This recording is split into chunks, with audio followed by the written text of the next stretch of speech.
Voilà, donc on va commenter une vidéo au mercato et on va voir si on est d'accord avec l'interlocuteur, savoir si on n'a pas des idées à apporter en plus. Et voilà quoi, n'hésitez pas à commenter tout ça, etc. Donc on va voir, je vais envoyer ça.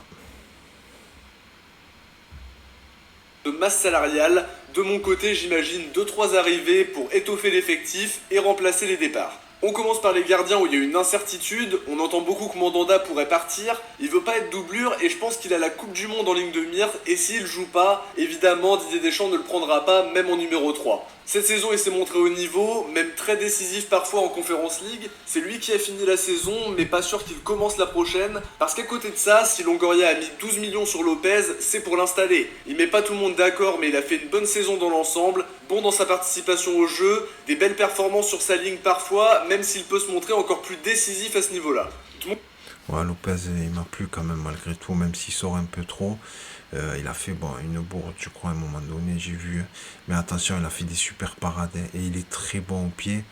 Voilà, ben, j'aime beaucoup pour Lopez, franchement, j'aime bien. Voilà, je pense que il est en devenir, c'est un gardien en devenir. Et j'ai bien aimé, il m'a satisfait quand même s'il a fait une erreur ou quoi, mais j'aime beaucoup, j'aime bien Lopez, ça va.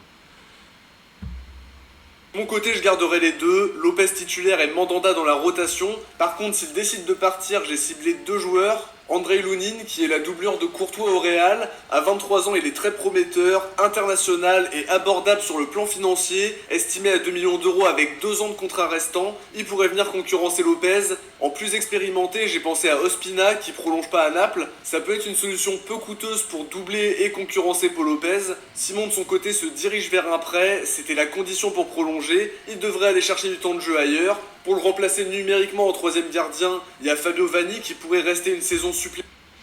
Moi, j'aime bien Trapp, l'ancien du PSG, qui joue à l'Eintracht Francfort. Voilà, j'aime bien ce gardien. Après, il y a Goligny aussi, l'ancien gardien de l'Atalanta Bergame, qui joue à Tottenham, mais qui joue pas, qui est sur le banc, ils veulent s'en séparer. Donc ça serait un bon coup à faire.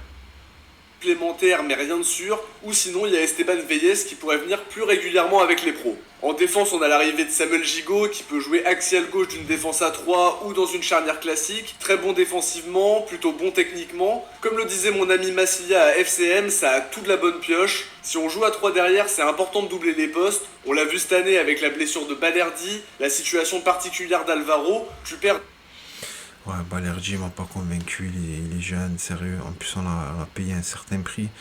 Et si le Borussia Dortmund, un club comme ça, qui joue la Ligue des Champions souvent, même bon, s'il sort ces derniers temps, mais bon, je veux dire, qui connaît bien les jeunes, qui a l'habitude, sincèrement, s'ils l'ont pas gardé, c'est pas pour rien, quoi. Donc, ils ne l'auront fourgué. Et franchement, bon, je sais pas, il est encore jeune. Certains me disent qu'il peut encore progresser, tout ça, mais bon, moi je trouve qu'il fait trop d'erreurs. Voilà, c'est un point de vue personnel. Deux défenseurs coup sur coup, et encore t'as la chance d'avoir Camara à ce moment-là pour reculer d'un cran.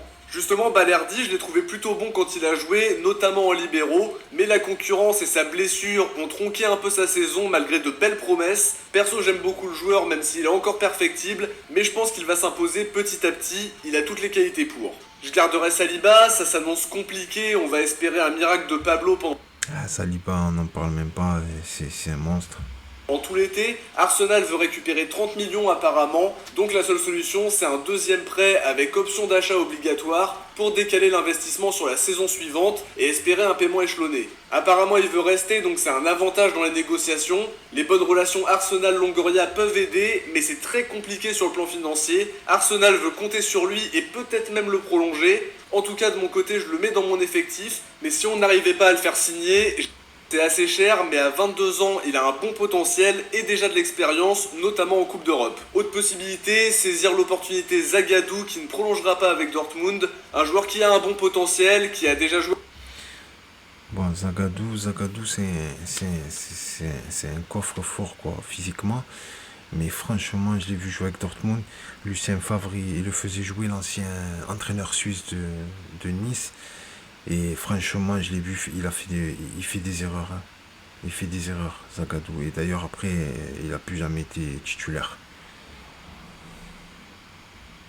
en Champions League aussi, ça peut être le bon plan mercato, et de mon côté je vais dire Saliba en plan A et Zagadou en plan B. J'essaierai de vendre Chaeta Tsar, on le dit tous les ans mais il peut nous rapporter de l'argent, et à ce niveau-là Pablo est attendu au tournant. À 1 an de la fin de son contrat, je le vois mal prolongé, évalué à 16 millions sur Transfer Market, on devra baisser nos exigences, mais le but ce sera de récupérer quelques millions avant de le voir partir libre. Pour Alvaro, ça devrait aboutir sur une résiliation de contrat, à moins que Longoria espère secrètement le vendre pour éviter de lui verser une indemnité. Je doute un peu de cette solution-là, mais en tout cas, tout ce qu'on peut dire, c'est que son départ paraît inévitable. Ce qui va manquer, c'est son côté joueur tactiquement, libre de tout contrat avec un salaire d'un peu plus de 120 000 euros, c'est la bonne affaire. À côté de ça, il m'a pas toujours mis d'accord, mais je vais garder Luan Pérez. Une saison contrastée de son côté. Après une bonne première partie, il a connu une période très compliquée, mais il est revenu à un bon niveau en fin de saison, en concurrence avec Gigot en axial gauche et en doublure pour dépanner en latéral gauche de temps en temps. C'est une bonne solution. Oui, Luan Pérez, ouais. Il se projette beaucoup vers l'avant, donc ouais, c'est vrai que il fait défensivement, il n'est pas au top. Il avait fait une superbe arrivée, j'ai vu faire des super matchs parfois. Et là, bon, je l'ai vu en Europa Conference League, je crois que c'est contre. Et ouais, c'était contre Feyenoord. Maman, il s'est fait manger, Il s'est fait manger techniquement, il s'est fait en vitesse, il se faisait prendre. Mais bon, c'est vrai que je le garderai quand même en tant que remplaçant. Voilà quoi, pour avoir des joueurs quand même en défense, des latéraux, tout ça. Sachant que tu peux pas récupérer une somme folle en le vendant, et en plus c'est un joueur qui bosse, qui a un bon état d'esprit, et c'est toujours bénéfique. À gauche, Kolasinac m'a pas convaincu, les conditions étaient pas idéales avec un manque de rythme sur les 6 premiers mois. Pas grand chose quoi qu'il arrive. Faut aussi trouver une solution pour Amavi, il s'est pas imposé à une hygiène de vie plus professionnelle et de retrouver son niveau pour sortir de la spirale négative. Pour sa défense, il était arrivé fin août, c'est dur de pas avoir une vraie préparation, et il en aura l'occasion. Alors lui, j'ai pas compris, j'ai fait une vidéo sur l'Irola. Ah, quand on tentait de l'acheter, il était en prêt, il faisait des matchs de folie. Oh, qu'est-ce que c'est ces matchs? Oh, la pression contre Feyenoord et tout. Oh, il savait plus où il était, il n'arrivait pas à faire une passe proche de la touche, il suffit de sortir le ballon. Non, n'importe quoi, Olirola. J'ai fait une vidéo, reprends-toi, Olirola, reprends-toi. Tu es méconnaissable, j'ai pas compris. Et dès qu'on on a honoré le transfert, tout ça, etc., le mec, il a perdu les pédales, je comprends pas. Cet été, si le club le vendait, la bonne idée c'est de prendre Jonathan Klaus, lui aussi très convoité, et le tarif monte depuis qu'il est en bleu. Lens en attend une vingtaine de millions d'euros, c'est une somme importante pour un latéral de bientôt 30 ans, mais si on est très large, faut pas hésiter à le faire, mais pas sûr qu'on ait autant de marge de manœuvre. Au même poste, pour le concurrencer en plus raisonnable, j'ai choisi Yukim Konoplia, dont je parlais déjà l'été dernier. Il est libre de tout contrat et à 22 ans, on peut le développer au club sans avoir à payer d'indemnité au Shakhtar. Je pense que c'est un bon plan mercato. Au milieu, dans un premier temps, il faut remplacer... Il y a Tyson, je crois, au Shakhtar Tyson, là, le Brésilien, ça c'est un bon joueur. Ah, c'est des idées. Camara, c'est le plus urgent. Alors j'ai pensé à plusieurs profils. Cheikh Doucouré qui est très bon avec Lens, estimé à 10 millions, même si je pense qu'ils vont essayer d'en avoir plus pour pas trop se faire piller cet été, sachant que Klose et Fofana semblent se diriger vers un départ. J'ai pensé aussi à Nampalys Mendy qui est un... Ah, Nampalys Mendy, j'aime bien. Franchement, j'aime beaucoup ce numéro 6, c'est intelligent. Bien sûr, il tient bien sur ses jambes, il relance bien. J'aime bien Nampalys Mendy, il est à Leicester. J'aime bien ce joueur. Profil très intéressant, bon dans ses interventions, très actif, capable d'éliminer et de trouver ses joueurs offensifs. Estimé à 4 millions avec 1 an de contrat restant, c'est une bonne idée. Pour le coup, j'ai opté pour un joueur plus âgé avec Etienne Capoue qui sort d'une très très belle saison. Etienne Capoue, c'est un monstre. Bon, il a 33 ans, certes. Mais c'est un monstre, vu le parcours qu'il a fait avec Villarreal, c'est incroyable. Même Lo Celso, super joueur, Lo Celso aussi. Enfin. Avec Villarreal, il apporterait de l'expérience européenne, lui qui a gagné l'Europa et qui a été demi-finaliste de Ligue des Champions sur les 2 dernières années. Sportivement, ce serait une grosse plus-value parce qu'il a largement le niveau. Même s'il aura 34 ans cette année, ça peut se régler en contrat d'1 an avec une année optionnelle. Je sais que beaucoup vont me dire que l'OM c'est pas une maison de retraite, mais pour le coup il est vraiment performant. En plus jeune mais aussi en plus cher, il y a la piste Danilo de Palmeiras dont on parle beaucoup. Palmeiras voudrait 30 millions, mais pas sûr qu'on soit capable de monter aussi haut. Pour doubler son poste et être une solution en plus en défense centrale, j'ai choisi de saisir l'opportunité Bazoer, libre cet été, à 25 ans c'est peut-être la bonne affaire à moindre coût. Très bon en sentinelle, il a depuis été repositionné en défense, mais c'est une solution intéressante, une petite expérience européenne et une possibilité de plus-value à la clé sans se ruiner parce qu'il touchait environ 1,5 million par an aux Pays-Bas. Dans l'idée au milieu, je veux garder tout le monde, mais on peut s'attendre à des offres importantes pour Gerson, qui a vraiment très bien fini la saison en atteignant un niveau vraiment très élevé. Si on devait combler son départ en cas d'offre impossible à refuser, faudrait tenter Seko Fofana, ça reste assez cher, je pense qu'on tourne autour de la vingtaine une nouvelle fois,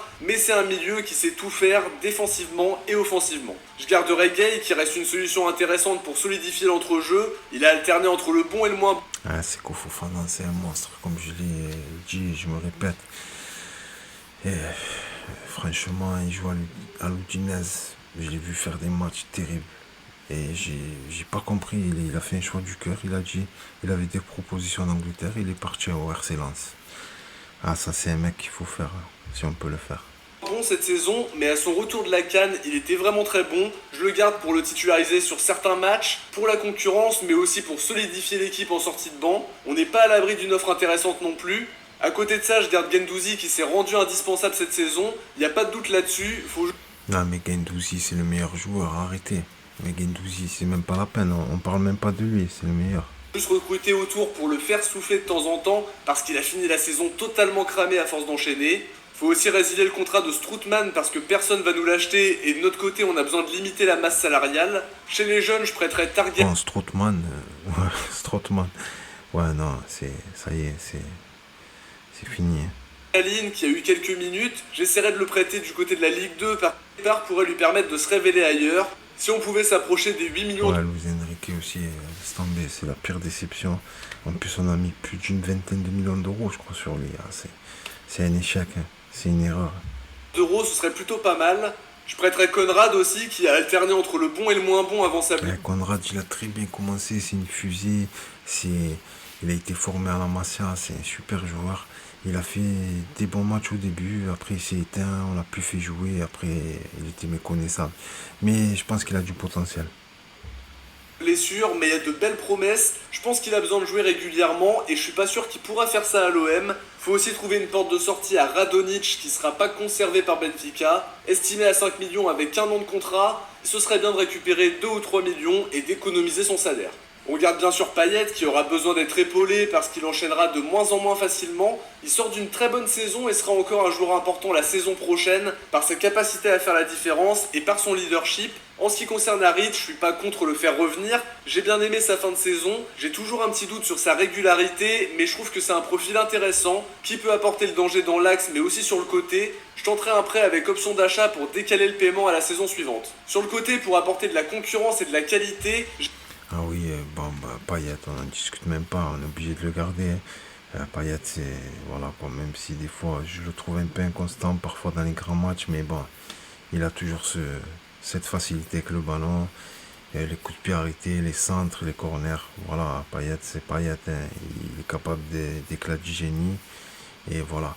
Donc, Deulofeu, j'aime trop ce joueur, je comprends pas, il joue à un moment donné, le Milan AC, il avait fait venir, il a fait un super match.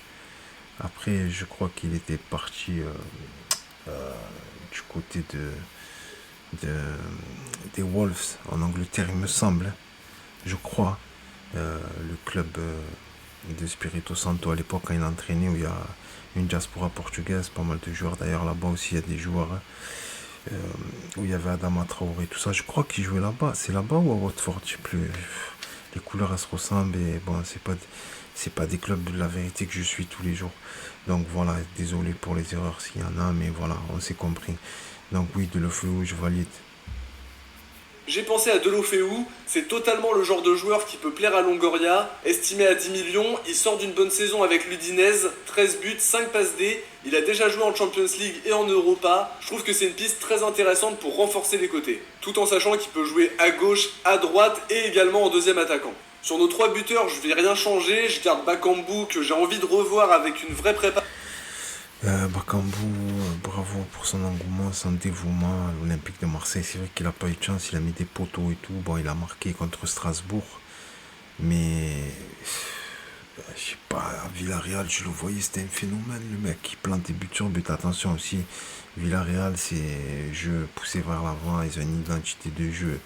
ils jouent à 200, ça joue bien au ballon, ça crée des actions de folie. Il y a beaucoup d'actions de but, c'est pas pareil, c'est pas le même football.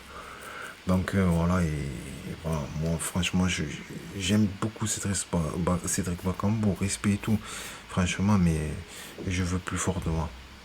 Pas dans les jambes, quelques buts importants, mais physiquement c'était compliqué de s'intégrer dans ces conditions-là. Je garde aussi Milik qui a connu une saison contrastée malgré un... Bon, Milik, c'est même pas la peine, il faut le garder, Milik, ça va pas quoi. Non, Milik, tu es fou quoi, c'est Milik. Ah, Milik, il a mis ses buts, hein. Bon, certes, c'est vrai, il m'a un peu déçu contre le Feyenoord parce que bon, je voulais qu'il soit décisif quand il a voulu faire le petit pont là, avec son pied gauche là, au lieu d'enchaîner la frappe directe. Mais Milik, c'est Milik quand même, il a un pied gauche, bon, il est trop fort de la tête.